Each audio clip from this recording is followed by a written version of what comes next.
जय हिंद साथियों, कैसे हैं? आई होप आप लोग स्वस्थ होंगे और आपकी तैयारी बेहतर चल रही होगी। साथियों, अगर आप भी बनना चाहते हैं उत्तर प्रदेश के अंदर एसआई दरोगा, तो यह वीडियो आपके लिए बहुत महत्वपूर्ण होने वाला है। क्यों? क्योंकि यहाँ पे हम बात करेंगे, क्योंकि यूपीएसआई का जो वैकेंसी है, इंतजार आपका बिल्कुल खत्म होने वाला है। किसी भी वक्त इसका नोटिफिकेशन जारी किया जा सकता है। ऐसे में चूंकि वैकेंसी बहुत कम है ना, लाखों फॉर्म पड़ेंगे। क्या डॉक्यूमेंट्स है आपके लिए बहुत ज़रूरी है, क्योंकि उसके बगैर आपका फॉर्म नहीं पड़ पाएगा। और क्या योग्यता होनी चाहिए और आप सिलेक्शन कैसे ले, है ना, इस एसआई भर्ती में 2025 में जो आई है, हम सबको समझते हैं। इस वीडियो में आप सभी साथियों का लर्निंग विद जेएस की इस ऑफिशियल यूट्यूब चैनल पे बहुत बहुत स्वागत है। इंतजार की घड़ी समाप्त हुई। जैसा कि अभी हमने पहले भी बताया था एक वीडियो में कि ओटीआर हो रहा है, वन टाइम रजिस्ट्रेशन, एसआई भर्ती और कांस्टेबल भर्ती के लिए। तो यहाँ पे जैसा कि आप देख पा रहे होंगे नोटिस के लिए कि ओटीआर प्रक्रिया चल रही है ना। अगर बात की जाए 4543 पदों पे जो भर्ती आ रही है, हालांकि काफ़ी समय से आ रही है, लेकिन अब ये जो है बहुत जल्दी देखने को मिल जाएगी आपको। उक्त पदों पर ऑनलाइन आवेदन है तो विज्ञप्ति का प्रकाशन इसी सप्ताह में किया जाएगा। ध्यान दीजिएगा, इसी सप्ताह में इसका नोटिफिकेशन आपको देखने को मिल जाएगा। साथियों, आइए अब हम बात कर लेते हैं यूपीएसआई के लिए क्या है ऐसा खास आप सभी के लिए, है ना, जो आपको समझना जरूरी होगा, क्योंकि उसी के आधार पे आपका सिलेक्शन होने वाला है। सबसे पहले अगर भर्ती पे एक नज़र डालें साथी, तो आप जानते हैं उत्तर प्रदेश पुलिस भर्ती और प्रोन्नति बोर्ड द्वारा ये वैकेंसी निकाली जा रही है। पद का नाम sub inspector SI, civil police platoon commander और विशेष सुरक्षा बल। हालांकि वैकेंसी बहुत ज़्यादा नहीं है, 4543 पद ही है, लेकिन आपको तैयारी करना है अच्छे लेवल में, क्योंकि ठीक ठाक पोस्ट मानी जाती है। उत्तर प्रदेश के अंदर दरोगा बनना एक बड़ी बात हो जाती है। तो अगर हम बात की जाए ऑनलाइन इसका आवेदन होना है। वेतन की बात कर ले, नौकरी का स्थान जो होगा आपके उत्तर प्रदेश में ही होगा, है ना। वेतन आपका 35,400 से लेकर के 1,12,400 प्रति माह, है ना। इसके अलावा आपको अन्य भत्ते भी मिलने वाले हैं, तो अच्छा खासा वेतन यहाँ पे आपको जरूर देखने को मिलेगा यहाँ पे सिलेक्शन होता है। तो पदों का विवरण की बात की जाए तो 4,242 पद यानी पुरुष और महिला दोनों के लिए यहाँ पे है। सब इंस्पेक्टर महिला बटालियन 106 पद है ना। ध्यान दीजिएगा, ये सब इंस्पेक्टर जो महिला बटालियन है, ये सिर्फ स्पेशल जो है 106 पद किसके लिए हैं? महिलाओं के लिए है। तो एक चीज़ ध्यान दीजिएगा, यहाँ पे जो है महिलाओं के लिए रिजर्व रखा गया 106 पद यहाँ पे। प्लाटून कमांडर सशस्त्र पुलिस एसआई 135 पद हैं। विशेष सुरक्षा बल एसएसएफ एसआई यानी 60 पद है। तो ये वैकेंसी का ब्यौरा था जो हम आपके सामने लेकर के आए। आइए हम महत्वपूर्ण चीज़ें हैं, आपको सिलेक्शन इसमें कैसे लेना है, क्योंकि ये बहुत टाइम मिलने वाला नहीं है। बहुत ही जल्द इसका नोटिफिकेशन जारी होगा और इसके बहुत जल्दी आपका एग्जाम भी करवा लिया जाएगा। आइए हम समझते हैं कुछ और महत्वपूर्ण चीज़ें। तो जैसा कि अब यहाँ पे मामला है कि आयु और योग्यता। देखिए, अगर आपके पास स्नातक डिग्री है, ध्यान दीजिएगा, अगर आपके पास स्नातक डिग्री है तब आप इस फॉर्म को भर सकते हैं। ध्यान दीजिएगा, एसआई के लिए आपको मिनिमम आपके पास स्नातक होना चाहिए, और स्नातक में आपके पास बीए है, बीएससी है, बीकॉम है, कोई भी डिग्री है, कोई फर्क नहीं पड़ता है, बस आपके पास स्नातक है, फॉर्म भर सकते हैं। एज अगर बात की जाए यहाँ पे, क्योंकि काफ़ी ज़्यादा है कि भाई एज में छूट कितनी मिलेगी, तो सबसे पहले तो हम बात कर ले यहाँ पे एज। तो एज न्यूनतम यहाँ 21 साल होनी चाहिए और अधिकतम 28 साल होनी चाहिए। और ये जो आयु की गणना की जाएगी 1 जुलाई 2025 तक की जाएगी। अब अगर हम छूट की बात करें, ओबीसी 3 वर्ष, एससी एसटी 5 वर्ष, पीडब्ल्यूडी सामान्य 10 वर्ष, पीडब्ल्यूडी ओबीसी 13 वर्ष, पीडब्ल्यूडी एससी एसटी 15 वर्ष। अब इसके अलावा क्या छूट मिलेगी? हाँ, बिल्कुल मिलेगी।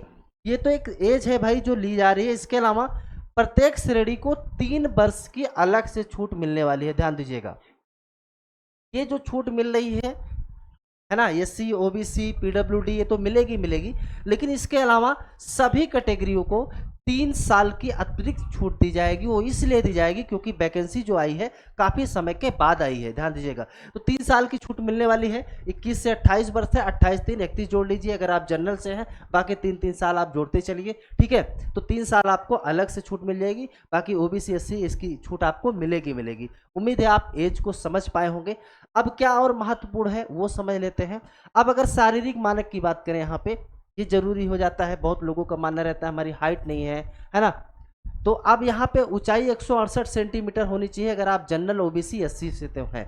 सबकी हाइट एक समान रखी गई है, किसी भी कैटेगरी से हैं आप, 168 सेंटीमीटर। सीना 79 से 84 सेंटीमीटर और न्यूनतम 5 सेंटीमीटर विस्तार से, यानी फुलाने पे 5 सेंटीमीटर आपका फुलाव होना चाहिए। दौड़ 4.8 किलोमीटर 28 मिनट में करना है। ये आप फिजिकल का प्रोसेस हम आपको बता रहे हैं। अब अगर पुरुष एसटी की बात करें तो एसटी जनरल ओबीसी एससी की 168 सेंटीमीटर है। अगर एसटी की बात करें तो ऊंचाई 160 सेंटीमीटर है और सीना 77 से 82 सेंटीमीटर। दौड़ 4.8 किलोमीटर 28 मिनट में, यानी दौड़ जो है सेम है। अब अगर महिला की बात कर लें, ऊंचाई जो है 152 सेंटीमीटर है, वजन न्यूनतम 40 किलोमीटर होना चाहिए। देखिए दो चीज़ें होना चाहिए महिलाओं के लिए, एक तो भाई आपकी ऊंचाई जो होनी चाहिए 152 सेंटीमीटर की होनी चाहिए और वजन जो होना चाहिए कम से कम 40 किलो होना चाहिए। 2.4 किलोमीटर की दौड़ जो है 16 मिनट में आपको पूरा करना होगा। उम्मीद है आप समझ पाए होंगे योग्यता। आइए हम और महत्वपूर्ण चीज़ें समझते हैं जो आपके लिए बहुत ही महत्वपूर्ण हो सकती हैं। अगर नजर डाले साथियों तो महिला एसटी की 147 सेंटीमीटर है, दौड़ 2.4 किलोमीटर 16 मिनट में करना है। अगर आप राष्ट्रीयता की बात की जाए, उम्मीदवार को भारत का नागरिक होना चाहिए। तो कुल मिलाकर के आप भारत के किसी भी राज्य से हैं, है ना, किसी राज्य से हैं, किसी यूटी से हैं, तो आप यानी केंद्र शासित प्रदेश से हैं तो आप फॉर्म को भर सकते हैं। अब इंपॉर्टेंट हो जाता है वैवाहिक स्थिति, ध्यान दीजिएगा। वैवाहिक स्थिति पुरुष उम्मीदवार जिनकी एक से अधिक जीवित पत्नी है या महिला उम्मीदवार जो ऐसे पुरुष से विवाहित है जिनकी पहले से जीवित पत्नी है, वे पात्र नहीं होंगे। इस चीज को आप समझ लीजिएगा। अब आप लोगों को लग रहा होगा क्या शादी हो गई तो आप नहीं, ऐसा कुछ नहीं कहा जा रहा है, बल्कि ये कहा जा रहा है कि पुरुष उम्मीदवार जिनकी एक से अधिक पत्नी है ना। भाई बहुत लोगों के पास हो सकता है 2-2 पत्नियां हो, तो जिनकी एक से अधिक पत्नी हो वो पात्र नहीं होंगे। या फिर जो है अगर उम्मीदवार की बात करें, अगर हम महिला की बात करें तो महिला ऐसे पुरुष से विवाहित जिनकी पहले से जीवित पत्नी है वे पात्र नहीं होंगे। तो कुल मिलाकर के चाहे महिला हो चाहे पुरुष हो, एक शादी हुई है तभी पात्र होंगे, एक से अधिक पत्नियां हैं तो फिर यहाँ पे पात्र नहीं होंगे। उम्मीद है आप समझ पाए होंगे। बाकी आपका जो डिटेल भरना है वो आप भर दीजिएगा, ठीक है। आइए हम अगली स्लाइड पे समझते हैं क्या खास है। अब आपका एग्जाम कैसे होगा, क्योंकि देखिए लाखों फॉर्म पढ़ने वाले हैं, है ना, लाखों फॉर्म पढ़ने वाले हैं इस 4500 पोस्ट के लिए।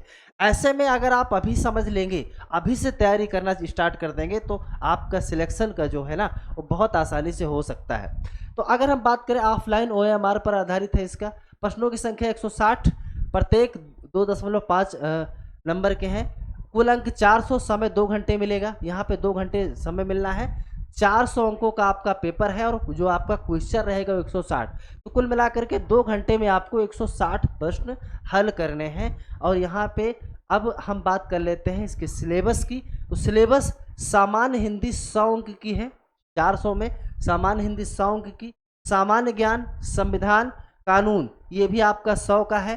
संख्यात्मक मानसिक क्षमता 100 की, मानसिक योग्यता बुद्धि तर्क की 100 की, यानी हम कह सकते हैं 100 की मैथ है, 100 की रीजनिंग है, जीके जीएस 100 का है और 100 का आपकी हिंदी है। यह आपका सिलेबस है। कुल जो है आपका 400 नंबर का आपका पेपर होने वाला है। निगेटिव मार्किंग बिल्कुल भाई 0.5 अंक कटौती की जाएगी अगर आप गलत करते हैं, ध्यान दीजिएगा।